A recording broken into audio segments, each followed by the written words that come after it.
Again, coming off another tough game against a very good Buffalo team. Our guys fought hard. One of the messages that we sat there and we gave them yesterday, as a coaching staff, is we talked about we're gonna get back to the basics. And what I mean by that is we got to play with a lot more fundamental and technique. And that's when we watch the film and we go back and we watch it. We haven't done that very well in the last couple of weeks. So for us to be successful, it just comes back down to the fundamentals of football. Running, tackling, blocking, getting off blocks, throwing and catching. And if we do those things a little bit better, we're going to give ourselves a better chance to win. So, and what a week to do it. It's Akron week. It's everything. It's about everything. It makes and breaks seasons. You throw records out the window. You throw what has happened in the past out the window. It does not matter. It just comes down to what happens at 3:30 on Saturday. So our guys are looking forward to it. There's signs all over the place reminding them about what this week is. We told the older guys there's really only 21 guys and really 3 new coaches, in this deal. And that's the guys that we got to sit there and kind of coach and teach about what this week is about. Everybody else has been a part of it. Everybody else understands it. Those are really the only guys that we got to sit there and make sure that they understand what this week is about. But very big week. Our guys are looking forward to it. And we're ready to get back out on the field and practice to get better. Casey and Nate, I'm curious, is the beginning at least of this Akron week, or at least the tone of it, any different with a coach like Coach Haynes, who's been through it personally himself as a coach and as a player? Is there any difference in that? It helps that he's been here and he's lived in the rivalry before, and he brings that extra mentality of, hey, this is the week we gotta show out this week, and it's nice because he's been there, so he knows what we're going through and he knows the intensity that needs to be brought in order to win the game. Akron's Akron, really. Every year we don't like them, they don't like us. It's a rivalry game, and we put forth our best effort as they do. We haven't lost since I've been here, and we don't plan on it. So, the energy's there. Coach Haynes brings it because he's been a part, like Nate said. But Akron's Akron.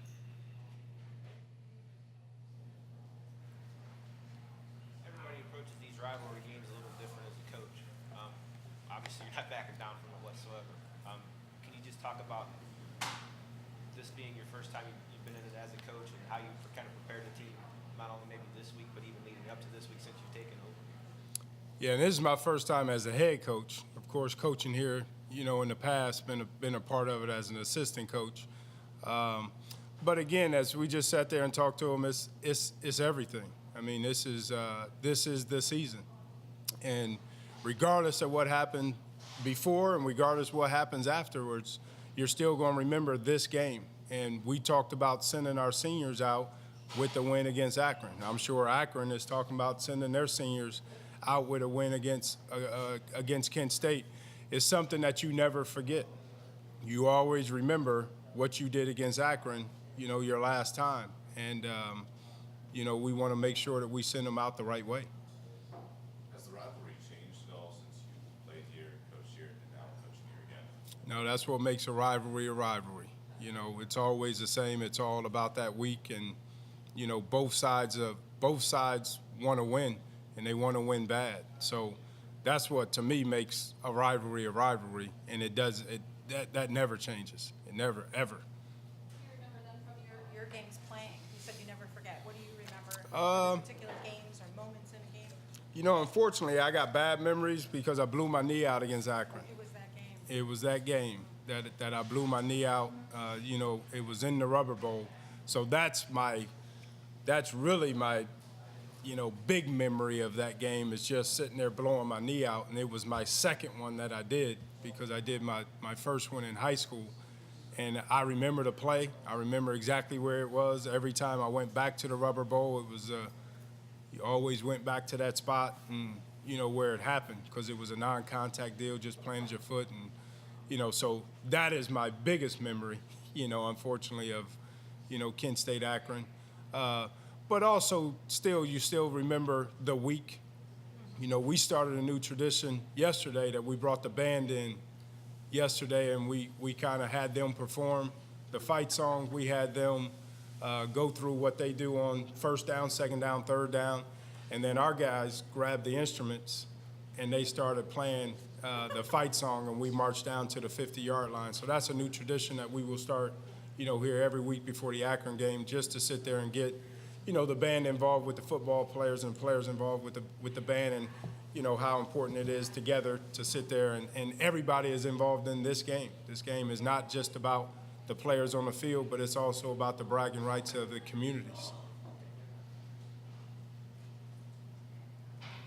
Obviously, you spent a lot of time at Ohio State under Coach Tressel, and everyone knows his record in that rivalry game. How much do you take from the way he did things and kind of apply that as a head coach? And that's the one thing when you look at, I just remember all the signs being up, and I'm sure, Coach Hazel did that, and that's where that kind of came from. And that was one of the first questions that I asked Zach, our director of football ops, do we have signs?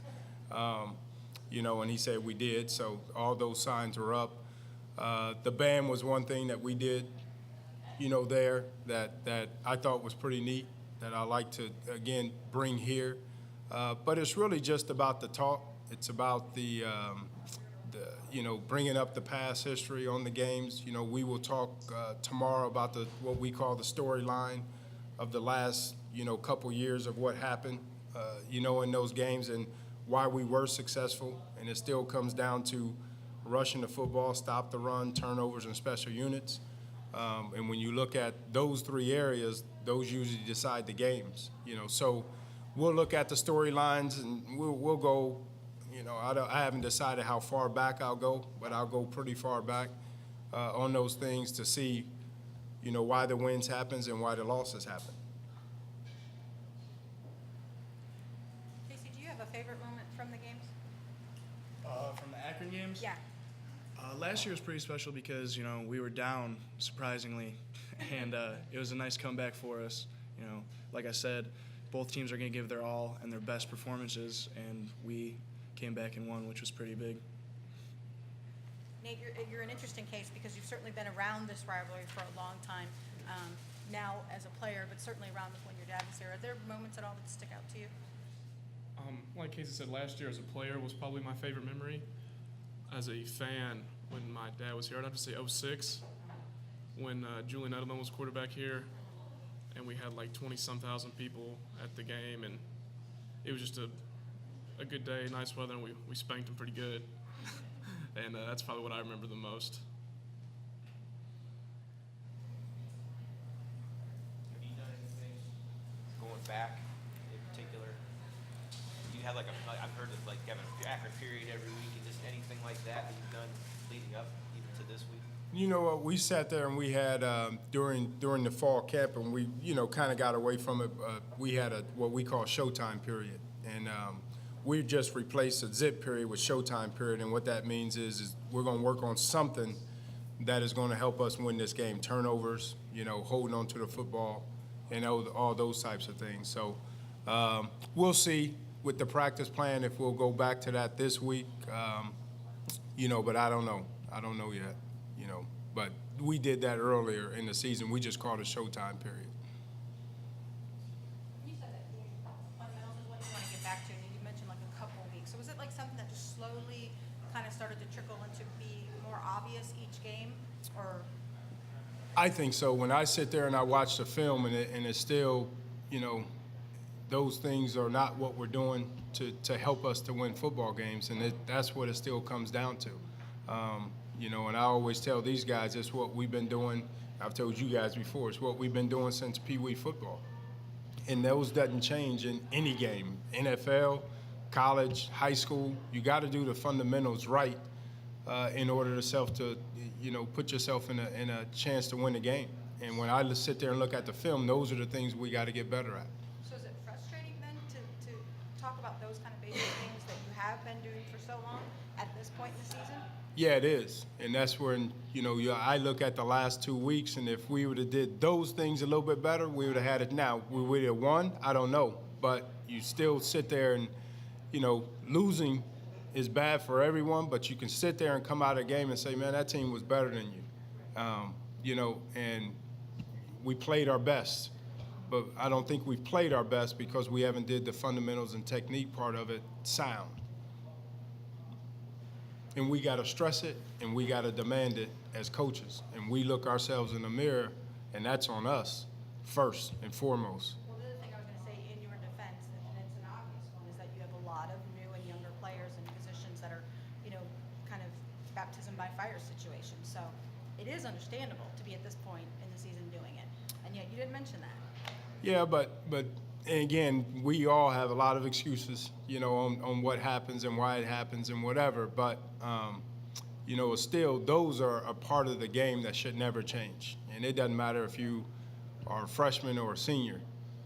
Those things are things that you have to do to be successful on any different level, on any different team. And those are the things that we cannot get away from as far as preaching, and teaching are the fundamentals of the game. Without pointing out particular players, if you will, can you give me situations from that game that you felt that a fundamental thing? Well, I think, again, when you look at, and I don't know particularly how many, but when you talk about missed tackles, and getting off blocks, we can sit there all the time. Holding is a part of the game now. It is not, it's taught, and it should be taught, because the essence of holding is, the way I understand, if a guy has you inside and he's moving his feet, he can grab and hold you as much as possible. We tell our guys, you allow yourself to be held. You have to do a proper technique to sit there and get. And the one touchdown that they had right before the half, the guy ran the ball. We had two guys. Were they being held? Yeah, but again, we sit there and allow ourselves to sit there and be held just because we sit there and didn't do the proper technique. Because they're looking for a flag, maybe? Does that make sense? Or they're sitting there and again, yeah, of course you're going to look for a flag, and of course we as coaches are going to say, yeah, they're holding us, but we cannot sit there and use that as you can use the proper technique to not let that happen, basically.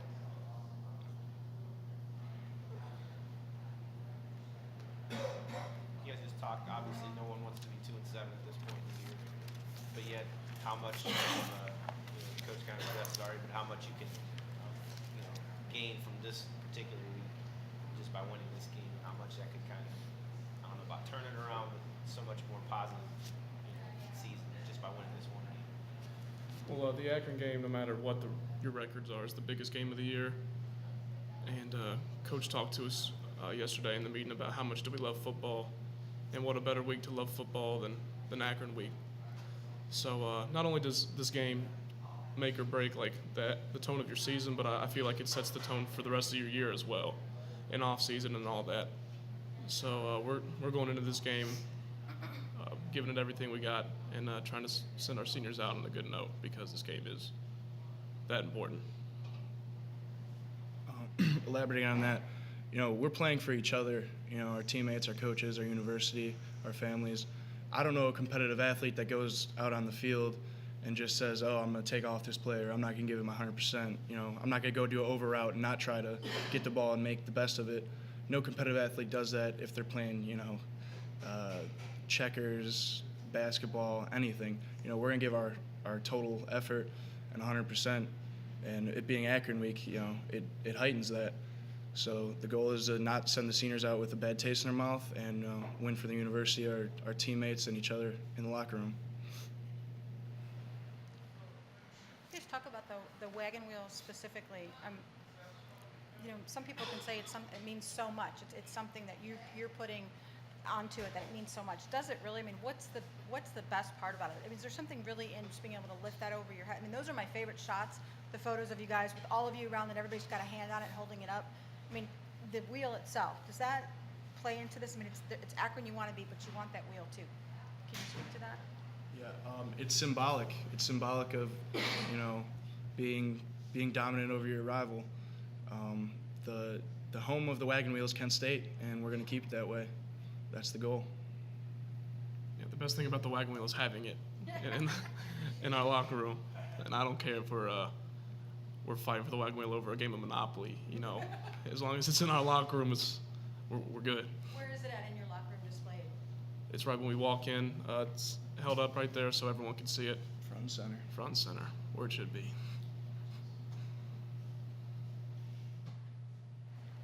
you coach this game? I mean, I don't know if differently is the right word, but more desperately, more openly, more risky. I don't know. Have you thought about that yet? No.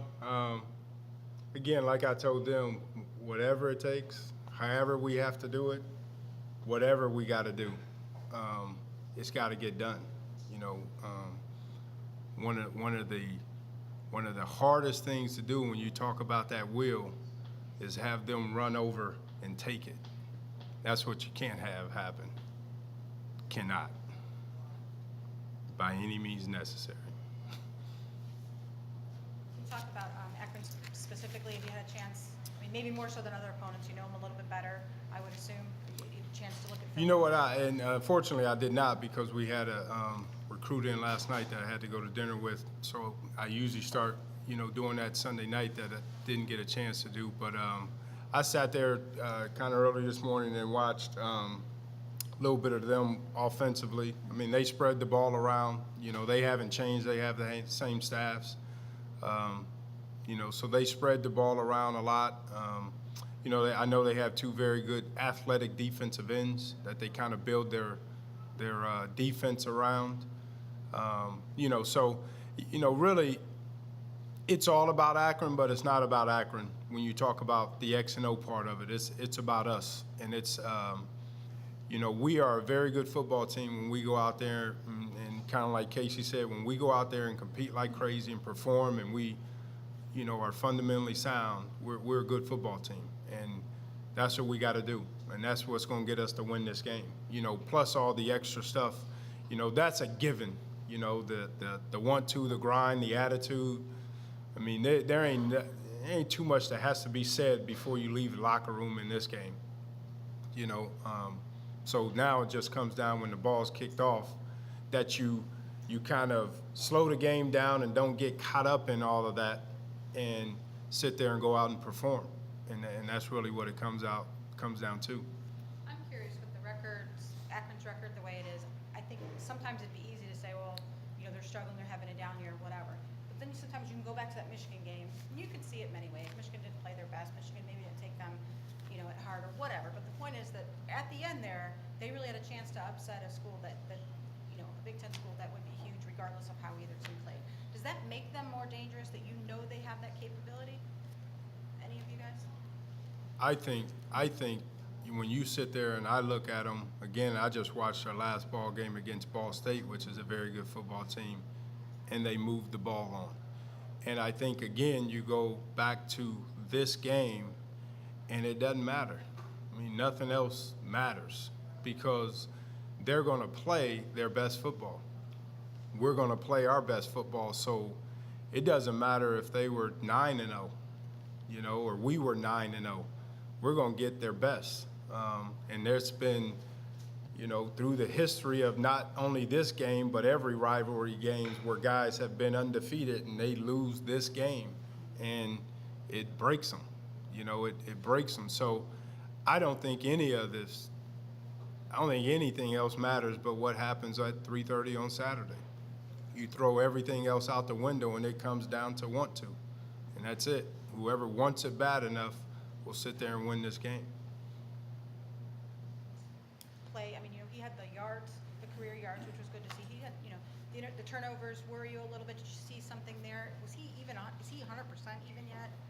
No, you know, I mean, he's still not 100%, but, you know, one of the things that we sat there and we talked to him about, and, you know, when Colin's still a good player, Colin's still going to be a very good player for us, but when he was, you know, not trying to force things, you know, it's not about trying to make a play. You know, plays come and they happen to you. And I'm sure right after he threw the first one, I'm sure right when it left his hand, he was, you know, wishing it would come back. But those are the things that you know, we talk about that we cannot do. And he knows that. He's hard on himself, you know, with doing that. And he'll learn from it. You know, he will learn from it. And, But he's still our quarterback. He's still our guy. We still have a lot of faith and trust in him. And every time that he sits there and he takes a rep, he's going to continue to get better. So, it's a part of the game. It happens, but we sit there and stress those things can happen. And you didn't know that it was going to be such a swing in that game, and no one play wins or loses a game. But it was a big play in that game,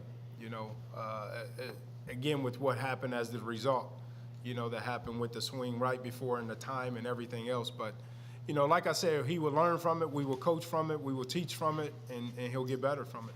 Is that the first time you felt maybe this year that instead of kind of being as calm and cool as he can be, that he forced it? He, maybe in little situations before, but it was obvious that he was trying so hard and going against what kind of makes him that patience and that lean back. Yeah, and the freshman, I would sit there and say the freshman came out. The freshman came out and of sitting there just trying to make a play instead of just sitting there taking what they give you, So, but like I said, he'll learn from it. We'll teach from it, and we'll move forward.